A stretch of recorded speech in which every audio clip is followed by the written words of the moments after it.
Hello, everyone. I'm Kat Timpf, along with Eboni K. Williams and Eric Bolling. We are the Fox News Specialists. The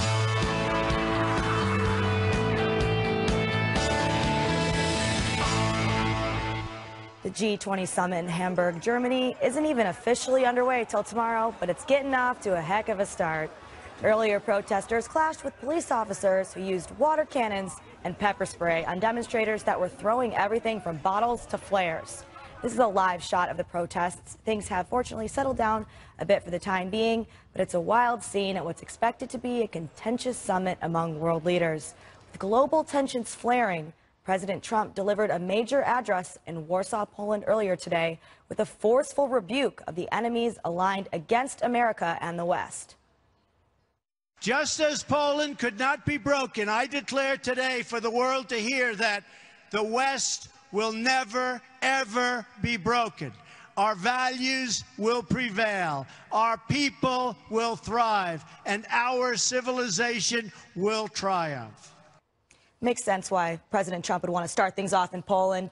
Everyone's cheering his name. It was like a rally in a foreign country for President Trump. I'm very, very optimistic about this foreign policy trip. He started in Poland, as you point out. Yeah, they do love Trump. They're yelling Trump quite a bit. But then he's going to go to sit down with bilateral meetings with Merkel in Germany, President Xi from China, and also the big one everyone's keeping their eye on, Putin in Russia. It's going to be fantastic. I think he's going to leave there with the America exceptionalist #1, America first policy intact and on display for the world. Eboni, your thoughts? I think leading with values is smart. I think that's strong. I think, this is the beginning of what, I'm sure hopefully he's intending to be powerful and important relationships with these geopolitical leaders. So I think sticking to that, making it simple and clean, the political will of the U.S. and the Western world, values message is a very good place to start. Yeah, absolutely. All right, well, it's time to meet today's specialists. She's the author of the New York Times bestseller, American Wife. She is the wife of the late famed U.S. SEAL sniper Chris Kyle, and she's a Fox News contributor. But she specializes in doing volunteer work for the Chris Kyle Frog Foundation, which helps strengthen family support networks for military members and first responders. Taya Kyle is here. And he is a former New York sports broadcaster. He's a former Man of the Year for the New York City Patrolmen's Benevolent Association. He's the host of the Steve Malzberg Show on Newsmax TV, and he specializes in fighting back against fake news. Steve Malzberg is here. You won't get any of that here, sir. I know that. Nothing but the real, true fake news. Left my boxing gloves at home. Yeah, no fake fighting, news. Right. So what do you expect in the next couple of days? I mean, Poland, all of the other countries, not going to be quite that simple and that positive, but it was a great place to start. It was a wonderful place to start. It was a great speech. And he left America first at home for a little bit, and he came and he talked about Western civilization, and he pointed out how we're under attack on so many fronts, including, and he said it, radical Islam, which he did not say in his speech in Saudi Arabia. So I think that was significant as well. I'm looking forward to this. I think it's going to be great. The media is going to hate everything he does, of course, because that is fake news. And he's going to sit down with Putin. And I think Putin has to realize he's not dealing with Obama, who said, hey, go take Crimea. Hey, you want to go to Syria? Go ahead. And by the way, I'll have more leeway after the next election. He's going to tell Putin, play ball with us. You got to do this, and we have to work together. And your economy is in bad shape, baby, so you need us. What I hated about he's reaffirmed his commitment to helping Europe, of course. I hated that Europe was even sort of portrayed as the victim at all in the situation, because President Trump was never asking them to do anything absurd. He was just asking them to do what they agreed to do. It was supposed to be an alliance where they all are mutually working towards it. Right, and I think that's why it's appropriate that he's in Poland. Chris and I had the opportunity to go to Poland for a book tour, and it was amazing. The people there, we got to sit on the river, and they talked about the stories of being invaded. They remember what war is like. They remember they just built their city to look like Warsaw before it was war-torn. So it is fresh to them, and they know what it's like to have an ally and have somebody who has your back, and what it's like when somebody promises to be there and doesn't show up. So I think being in Poland is important. That's why he's getting the support that he's getting, I think. And really, Chris fought with the Grom a lot in Iraq. The Grom is the special forces for the Polish. They showed up. I think it's just humankind, right? If I say I'm your friend, but when somebody comes to attack you, I don't show up, I'm not your friend. And so I think Poland has shown that they're the type of friend that when push comes to shove, they'll show up and fight with us. So we need to turn around and fight with them. I think that's fair. And I think, when there's so many outstanding questions from some across the globe as to what President Trump's international leadership will look like. Will he be there for his friends in the way that the world and our allies expect? And I think this is, again, the shared values conversation becomes very important and a great place for that to resonate and for him to put that plainly and blatantly for the world to see. So Taya said something very important. They showed up. Poland showed up. They do. They showed up to fight when they say they're going to be an alliance with us, and they did. Poland's one of the 5 nations They've actually changed their heart. Standing up to their commitment of 2% of their GDP to be spent on their own military. The U.S. is 3.5%. Poland's one of the other 3 others. That's important. I think what really, really resonated today for me was listening to President Trump this morning, and he got into this area about energy and oil. We are now exporting liquefied natural gas to Poland for the first time ever, and it really struck me I was having to be on Fox and Friends, and it really struck me at that moment that one of the first things he did, he rolled back energy regulation. And that gave us so much power to do so many things. You look at Poland, they're at the mercy of Russia. Poland imports a lot of their gas and energy from Russia, as does Germany, as do parts of Eastern Europe, who are just at their mercy. By pulling us off oil dependence of OPEC and other countries, Canada, we're becoming a much more independent and strong country. Yeah, of course. Not everybody loves that, though. Just like a lot of the protests that we saw today, those were anti-capitalist protesters specifically, because usually capitalists aren't protesting so much as we are contributing to society a little too much. We're the anarchist rioters, don't you think? Of course. If you're throwing flames, then you're not a protester, you're a criminal. I think anybody would say that. Well, not everybody. Not everybody. No, unfortunately. Yeah, not everybody. Every rational person. I don't think that the pro flame throwing is a very, very big segment of the population. Anytime you see the masks, not the pro flame throwing lobby. Anytime the scarves go over the face from here down, you know you're dealing with professionals and anarchists and violent protests. And I never understand that anyway, Steve, because if I'm a protester, and I've protested during my earlier days back in college, I did so proudly, and I wanted to be seen and known, and that anonymity to me always really undermines. You weren't going to toss bottles and start fires, so they don't want anybody to know who they are. But you can throw a football, so I assume you can throw a Molotov cocktail as well. Actually, my football, you ever seen me on Hannity? It looks bad. I'm a bad football thrower. You don't want to see that, Eric. Right, well, during his Warsaw address, President Trump directed some pointed criticism at Russia. We urge Russia to cease its destabilizing activities in Ukraine and elsewhere, and its support for hostile regimes, including Syria and Iran, and to instead join the community of responsible nations in our fight against common enemies and in defense of civilization itself.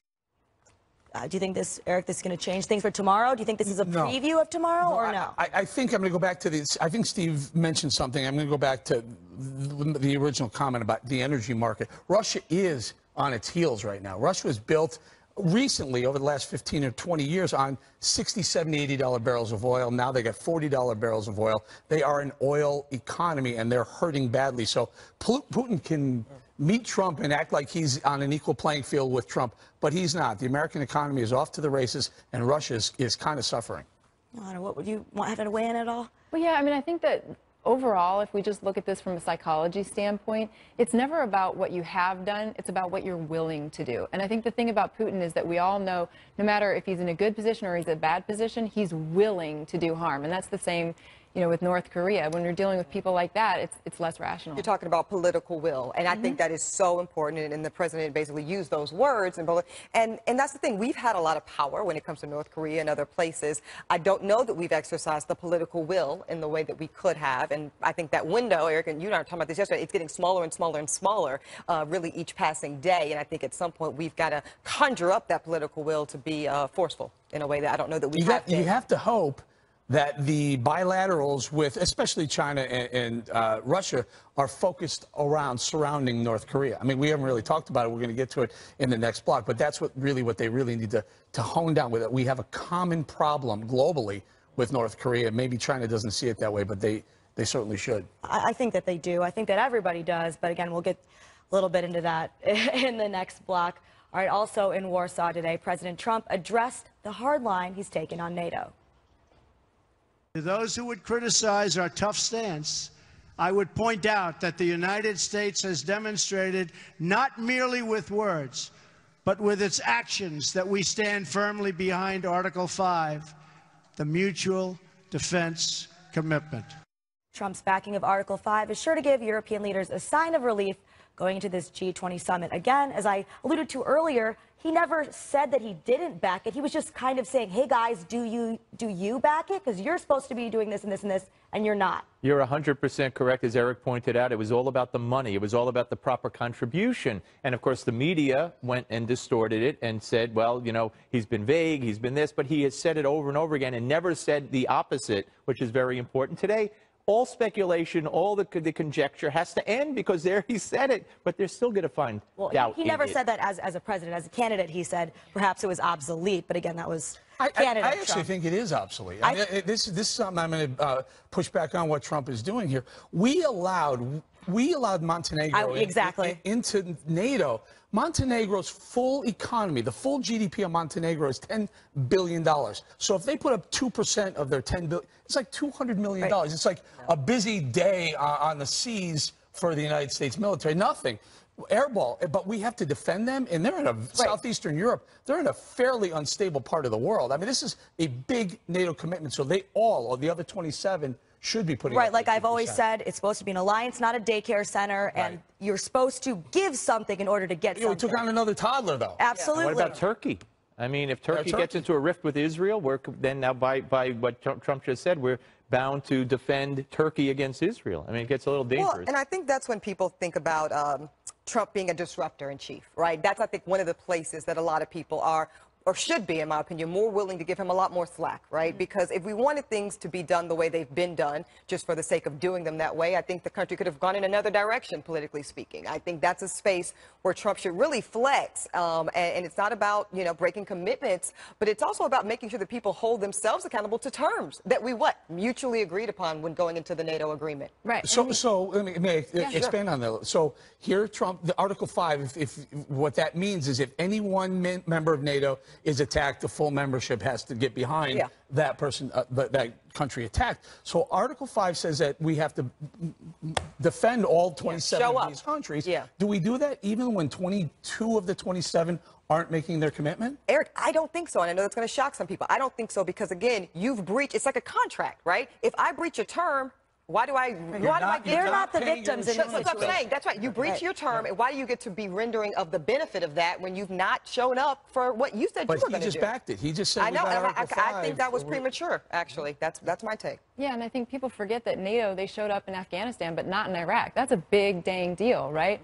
And so what you're saying is you're part of this agreement, and smoke and mirrors, and on paper it all looks great. But the reality is it doesn't have any teeth. If people don't show up in Iraq when we need them, we're still there fighting. Especially when you look at where the problems are. If you look at Belgium spending less than 1%, and we're supposed to go to there with all these problems all centered there. Come on, man. You got to say something when it reaches that point. I mean, I don't disagree with what everybody said, but I don't see how, if someone is attacked, we're going to take out the balance sheet and say, let's see, they only gave 1.5%. Sorry, you're on your own. Which is why you let them know now. You have car insurance for a reason. You keep up, you pay your car insurance so that the day you get into a car accident. But Allstate just said you're covered. Yeah, Steve, you're right, though. They know we will show up. They know we will show up. They know we will Trump, show up, which is why it's even crazier that people are so upset that he's saying, hey, I'm not so happy about you doing not your fair share. I'm with you all. Steve, why would anyone pay if you're the other? How's this? If you're Poland, why would you pay your 2%? Now, why not go back to, I don't know, 1%? I agree with all of you. Everybody should pay. I agree with Donald Trump, have from the beginning. But I think if push comes to shove, they're not going to say sorry. I don't think they will. I agree either. All right. Well, President Trump is warning of severe consequences for North Korea over its intercontinental missile test. What's being considered to put Kim Jong-un back on his heels? Next.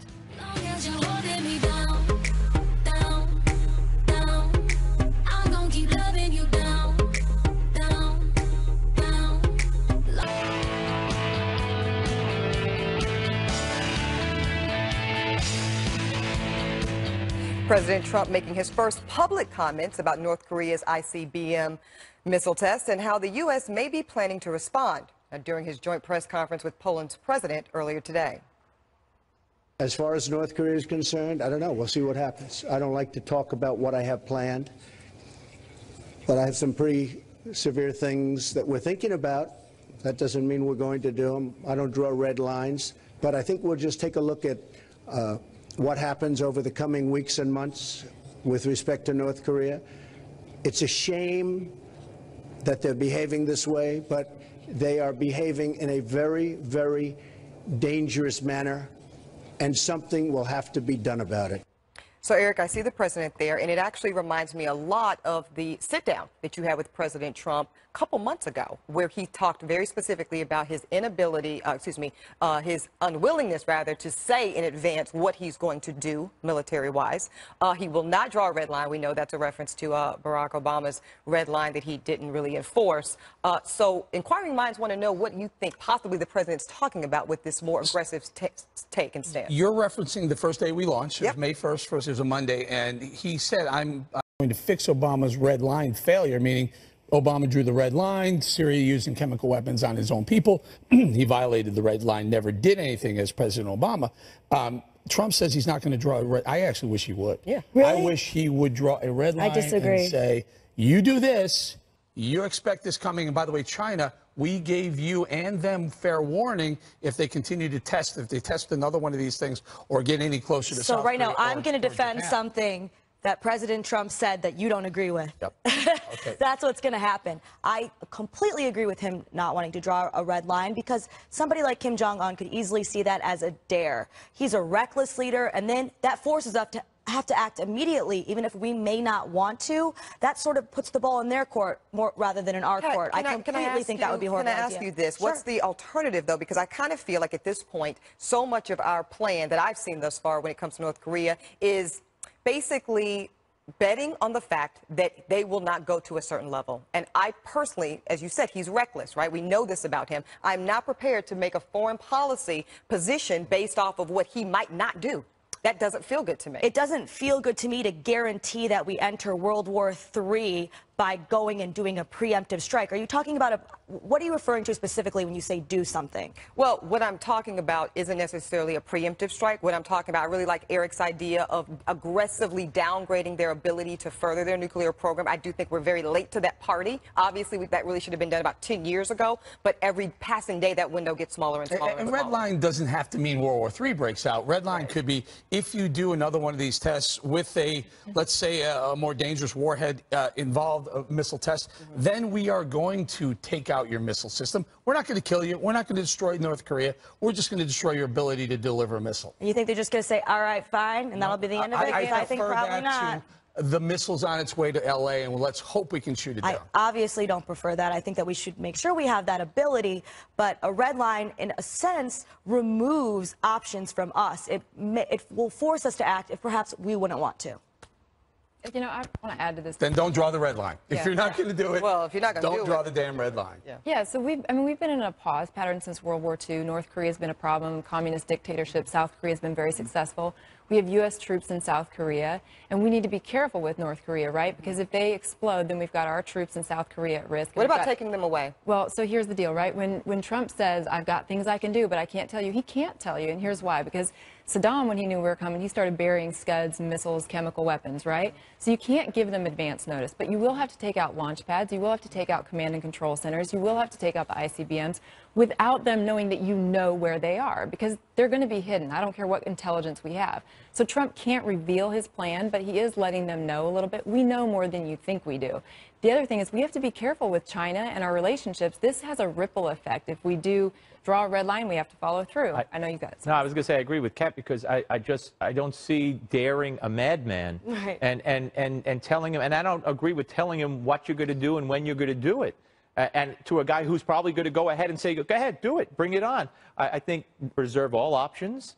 And I don't want to see World War III either. I have an 18-year-old son, or a guy, he's going to be 18. When do you do it? When would you just wait for the guy? Remember, North Korea invaded South Korea in 1950, started the Korean Peninsula War. Maybe that we tomorrow. lost 35 or 40,000 Americans. Maybe we do fighting. it tomorrow in a way that will incapacitate him so that he cannot then take out our troops in South Korea. But don't say, if you do this, we're going to come, and then... Well, I'm guessing Kat's not going to agree with that part of... No, the red line is a dare for a dude like that. I absolutely think so. He's at risk too, though, and that's what we have to all remember here is that they're both at risk, and they're both going to be bowing up a little bit. Right. He doesn't care that he's at risk. Do you drive, Kat? Do you drive? I have before. I live in New York City. Does the speed limit, does the sign say 55? Does that make you want to go faster than 55? I don't. It does. And I don't drive. Right. And I don't drive anymore. Right. Maybe for that reason. Which is for many reasons. It's a good. I'm not very good at it, but yeah, of course it does. And I'm also not Kim Jong-un. So Well, not to brag, but I have a little more decency than Kim Jong-un. Not to brag. Hate to toot my own horn, but I agree. I don't think we should have a red line. But again, I don't feel that I want to do a wait and see based off of a reactive posture from Kim Jong-un. But that's just me. So up next, time to wake up, America. Eric Bolling ready to sound off on why Europe better get ready to President Trump and his America First stance. Stay with us. Jump in the Cadillac, girl, let's put some miles on it. Anything you want, just to put a smile on it. You deserve it, baby, you deserve it all. And I'm gonna give it to you, go Joe. Time to wake up, America. Protests rocked the beginning of the G20 summit in Germany today. Anarchists angry at President Trump for his new America First initiative. You see, folks, America First is good for, wait for it, America. European protesters are angry that America isn't footing the bill for every social justice issue the world can come up with. They're used to 8 years of Obama, where the president ran around the globe downplaying American exceptionalism. For 8 years, Obama proceeded to give away the farm to Iran, handing over $150 billion in cash for a nuclear deal, to the Paris Climate Accord, where Obama signed us up to pick up the tab for billions in Chinese and Brazilian pollution while we cut our own emissions right here at home at the expense of American manufacturers. It seemed as if anyone and everyone got an American handout, whether they promoted American values of freedom, liberty, and the free markets or not.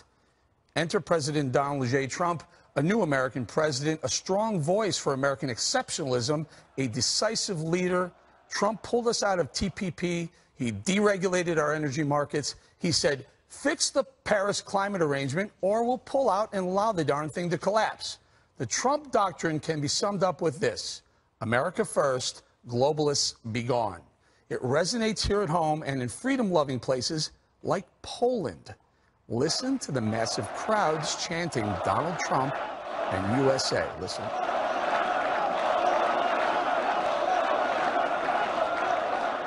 Conversely, in places where open borders are the norm and big government sponsors everything, like the G20 in Germany, riots ensue.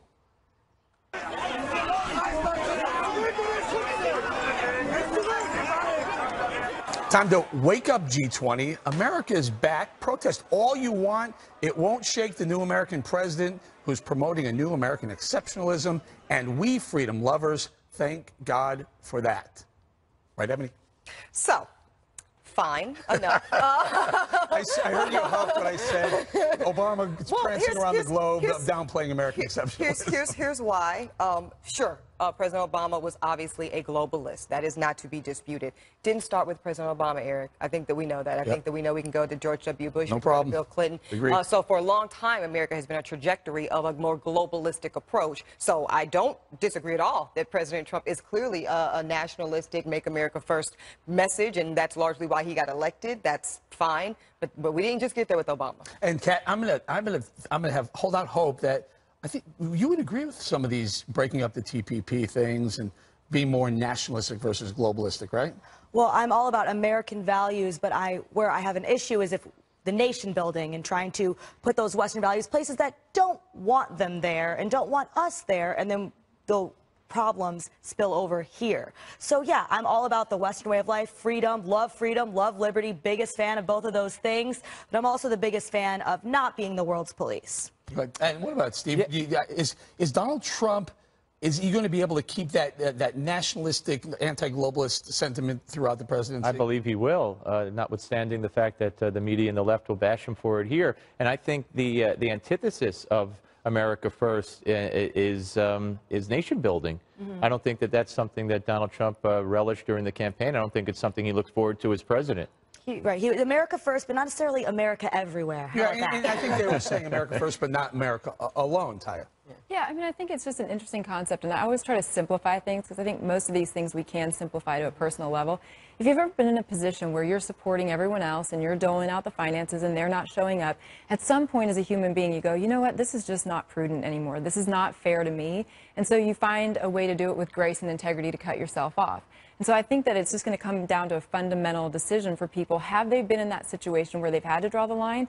Or in their personal lives, have they been able to live in a world that was just all theory and philosophy and say, if I had $1 million, I would support everyone? It's different when you actually have the $1 million, are supporting everyone, and getting punched in the face. I like you being simple about it because even as a kid, I kind of always wondered why America, with all of our own, and we're the best country in the world, no doubt, but we have a homelessness problem. We have an HIV and AIDS problem. We have a jobless problem. Yeah, we got a lot of things that we can do to improve the climate here at home. So why so much of our efforts and resources, quite frankly, and I'm not saying international aid's not a good thing, but certainly within reason, because we have a lot of things that we can do here at home. So I'm not opposed to that message at all, Eric. Speaking of messages, Donald Trump found a way to continue the message that he's not going to put up with fake news from Poland today. Listen.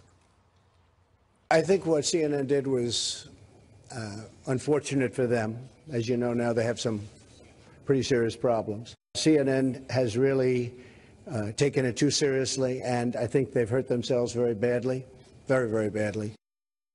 All right, let's go to the guy who is the fake news hunter. Well, I think in that clip he's referring to the Reddit and the CNN punching the CNN and that video, and then CNN not only reacting, but CNN basically saying, we're not going to tell you the name of the guy who did this because he promised to be good from now on. He told us he's going to stop his racist, tweets, and he's not going to do anything like that again. He's going to be a good boy, so we're going to give him a pass. What kind of news organization does something like that? Gotta be honest with you, Eric, though. Interesting thing to bring up at a speech in Poland. Well, I think I'm not sure that they're sitting around dying. I think he answered a question they were asking. But still, just to go on and on about the CNN and the GIF, I'm personally tired of hearing about the GIF. I don't know if anybody else is tired of hearing about it, talking about it. I got no more takes left on the GIF. So I really just would like that conversation to stop. But hey, or bring it overseas on a tour. I don't know. Eboni? Kat just said she didn't want to talk about it anymore. Okay. So what else is there to say, really? I agree. But the media is still one of his targets, and deservedly so. I mean, I think I was listening to Donald Trump with the uproarious applause from Poland, and I think some of the other networks were saying, oh, it's not that great, it's not that big of a deal. Yeah, I mean, I think this, again, if you take it back to a personal level, I'm sure we've all had people with some haters and things like that, right? And so we all have this personal decision to make. What good does it do, and does it change anything? And you have to really answer that question for yourself. For Donald Trump, it may be healthier for him to get that off his back and just slam some people, But it's not always easy, but it might be the right thing to not talk about it and to let them There's just other go venues on. for getting things off your back. Or not I don't at know all. about haters, though. I've never had any. None of us have. Right. Oddly enough. Constantly. Yeah. All right, let's leave it right there. Straight ahead, more than 100 people are shot in Chicago over the 4th of July holiday period alone, despite an extra 1,300 cops on the streets. Why can't the chaos be stopped there? Don't go away.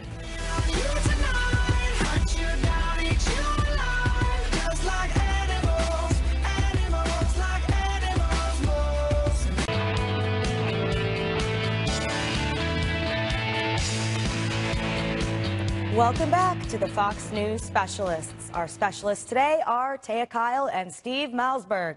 Let's continue the conversation. Chicago is reeling after more than 100 people were shot between Friday and yesterday morning, including 15 dead. The city is now on pace to break last year's record level of gun deaths. The astounding level of violence comes despite 1,300 extra police officers on the streets for the July 4th holiday. The Chicago PD says it's now conducting a, quote, very comprehensive review. But can they actually find a solution to solve this chaos? Eric, time to end the drug war? What do you think? I don't know. Look, again, I'm from Chicago, and I'm embarrassed to say Chirac time and time again. 100 people shot, 13 shot dead in one weekend. It's not getting better. It's getting worse. Obviously, tighter gun laws aren't helping. It's one of the most difficult cities in the country to get a gun, to get a handgun, to get a concealed carry. Maybe it's time just let people concealed carry in Chicago so that they can defend themselves against some of this insane amount of crime. Can I tell y'all this? This is, that's fine, Eric. That's a fine solution. It's not going to solve this because this is something you can't legislate, and it's something that's not, law enforcement, it's not the issue either. This is a system, this is cultural. This is community. This is systematic. This is education. This is jobs. This is family units. This is the problem in Chicago. I know this because I went firsthand, because I don't like to talk about things I don't know very much about. So myself, Gianno, Richard Fowler, Gianno Caldwell, we went to see, and this is what the community told us, y'all. It's not a gun control issue. It's not, they can put 20,000 police on the streets. That will not change what we're seeing in Chicago. Of course not, because if you're living this life of crime, a lot of it which has to do with drugs and black markets to sell drugs, then yeah, you're not going to give up your gun, and you're not afraid of the punishments. And just because there's more police, that's not going to change it. There is no punishment. That's the problem. I heard I don't know if he's still Chicago police chief, but I heard a couple of years ago, he was interviewed and he said, we don't have prison space. You got to lock these people up and throw away the key. You know, there was a crime bill in all up, or what's the solution? Anybody who goes around shooting people, you lock up for a long. There was a crime bill, 1994. It was too radical, so the Democrats took it out. If you use a gun in the commission of a crime, 10 years. If you shoot it, 20 years. I don't care if you shoot it in the air. And that's real gun control. That's fine. I'm familiar with the gun control. But there is none. The crime bill. It's not thwarting these people from doing that. Because there is no such rule. There is no such penalty. There is no such penalty for those crimes. And also part of the reason for the overcrowding is because of a lot of people being locked up for nonviolent crimes. But you can weigh in. So I think you're both right in some ways, honestly, right? Because you have to know that if you commit the crime, you're going to do the time. And they don't know that right now in Chicago. Eboni, I'm so on your page with this, because the truth is, I heard a great quote from my friend Brian Birdwell the other day, and he said, you're either ruled by the Bible or the bayonet, right? And the reason why you and I don't go out and murder people is we have a conscience, right? We have a code and a morality that we won't do it. I don't care what somebody does to me, unless they're breaking into my home and coming at my kids. I'm not going to kill them, right? But I'm certainly not going to murder under any circumstances. It's Christ, it's the church, it's godliness, it's community. Values. They need strong people, they need strong men. And somebody has to roll up their sleeves and be brave enough to go into Chicago. Eboni, I don't agree with you. I'll be honest, straightforward with you. I don't agree with you. I think it's got to be some of both. Maybe you get into the community. But you want to talk about strong leaders? Chicago has some of the strongest African-American leaders the country has ever not in the, No, they do not. Listen to me. No, they do is not, Barack Eric. Obama a strong African-American leader? Not for the You know kids. what? Barack Obama is a strong leader. Barack Obama was a community organizer. I would not consider Barack Obama a leader of Chicago. That's what I wouldn't consider him. Can I step in on this? I mean, he actually came from Hawaii. All right, well, whatever. Eric, I just want to, I normally don't interrupt you, but I want to on this one, okay? Because I speak from experience that if you have a young boy and he doesn't have a father, I don't care who the mayor is, I don't care who the chief of police is. Wait a minute, let me finish. They need a man to come into their life who is a strong man, who is a good role model, and shows them what it is to be a man. And that is what is missing over there, is the morality and the strong personal connection. But what is it about Chicago? It's unique to Chicago, this violence. It's out of control. Right now in Chicago, we've seen it in New Orleans before, we've seen it in Baltimore before, we've seen it in places near Detroit before. So this is an urban city crisis, well, Eric. How did these other cities solve It's the church and the morality and the community. They have to get involved. Has to step up. In New York City, they locked them up. That too, right? Lock them up, they do the time, but then get in there and love them. Show them what it's like. It's not either or. If you could start young, absolutely, but if you fail, you lock them up. Right. A lot of this is connected to drugs also. We need to take a look at the way we handle drugs, and instead of talking about, we'll go from a treatment But why are people, we got to look at the reason why a lot of people are using drugs. 100% understand that, but the way we're handling drugs now certainly isn't handing out big old-fashioned hugs and kisses in Chicago ain't going to stop the crime wave nobody's saying that. Nobody's saying that, Well, I'm trying to figure out. It's leadership. She's talking about leadership within the home, right? So you're talking about Barack Obama, that's fine, Rahm Emanuel. I'm talking about leaders within the home. Right. I'm talking about drastic criminal justice reform. All right, 10 big sanctuary jurisdictions are claiming they're now in compliance with federal law.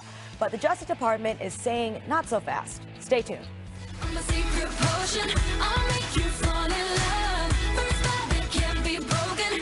One drop should be enough. Oh, you belong to me. I got the recipe and it's called black magic. The Justice Department announcing it's giving close scrutiny to 10 major sanctuary jurisdictions, including California and the state of New York. The 10 cities, states, and counties had received warnings from the DOJ's Inspector General about their sanctuary policies, but 10 locations have delivered what they claim to be proof that they're in compliance with the federal law. But AG Jeff Sessions, well, he's a little skeptical, saying in a written statement today, quote, "It is not enough to assert compliance. The jurisdictions must actually be in compliance." Imagine this, Ty. The DOJ, Jeff Sessions, saying, you know what, I'm not trusting California, Nevada, New York City to adhere to what he's enforcing as stricter sanctuary city policies. Yeah, I mean, they seem to have taken pride in not enforcing the laws that are in front of them, which to me is odd, right? We're either a lawless society or we're not, and if you don't like it, work on changing the laws.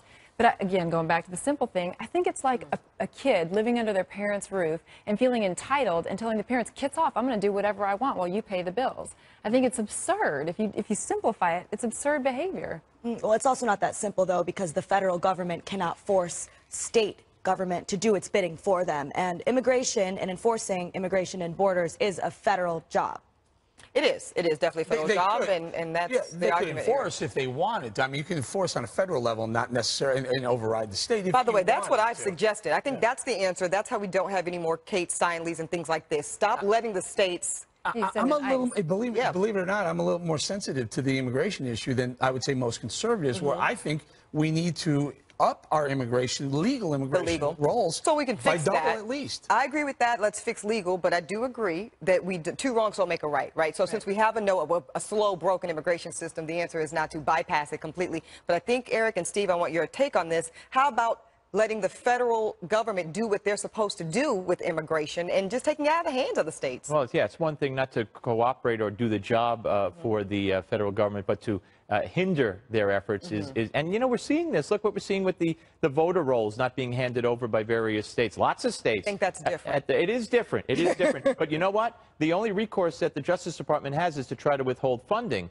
as they're threatening to do. And I'm told, I'm not a lawyer, and I don't play one, and I'm told they may not have a case. It may not work. They'll have a case. And she is a lawyer. Yeah, it's always arguable, okay? Well, we always can make the case. But, and Kat's been very consistent on this point. You know, it's one of those jurisdictional conflict moments. And we don't see it with just immigration. We see it around marijuana and various things, you know, where the states want to do it their way. We certainly love states' rights in this country, but at the same time, there's a federal hierarchy that has to be at play. Yeah, and maybe the federal government should not be deciding everything for the states, right? We have so many people and so many different personalities.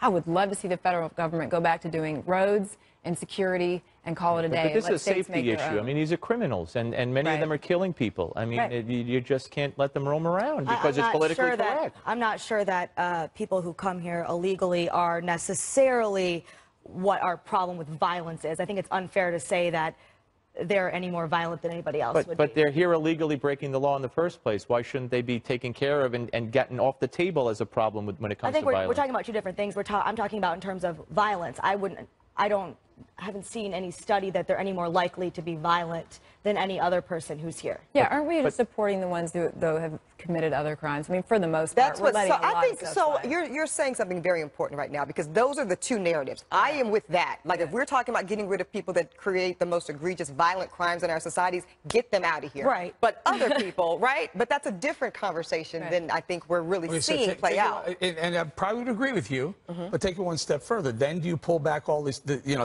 funding that we're sending to the states when they're clearly violating the federal law? If you want to say, okay, we'll push it to the states, which generally I agree with, but then let's not continue to feed them so that the states can continue to break the federal law. If they are violating the federal law, but many of them are not. They only found a very small number that were violating the federal law because the standard is you can't force them to do your bidding for you. Yeah, and you can't give them information you don't have. And let's not hand over money so that they can continue to be sanctuary. Yeah, defying federal law. Yeah, I don't believe in defying the law. We believe in the law and order here at Fox News. Especially. So when we return, we will circle back with our specialists, Taya Kyle and Steve Malzberg. Stay with us. It's been a week without me, and she feel weak without me. She wanna talk it out, but ain't nothing to talk about.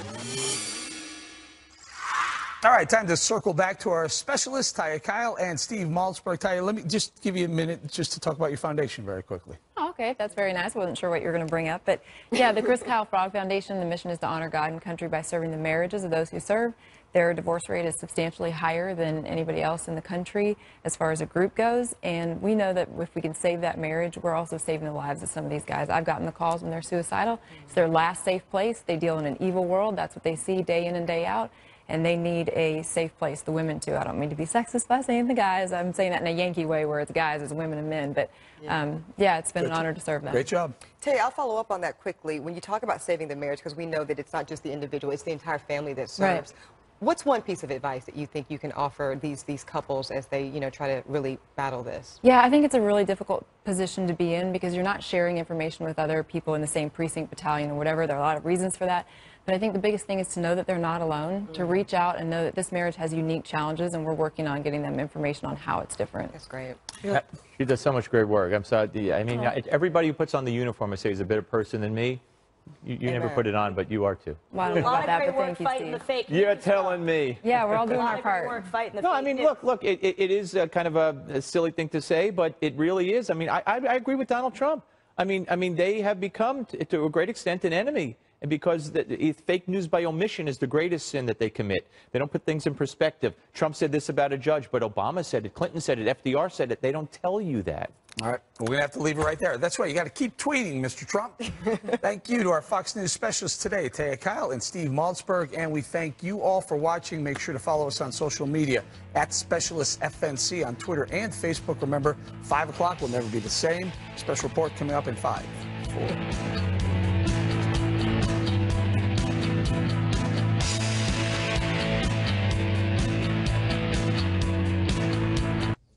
G20 protests flare up. President Trump fires up an Eastern European ally and prepares to size up Russian President Vladimir Putin face to face. This is Special Report.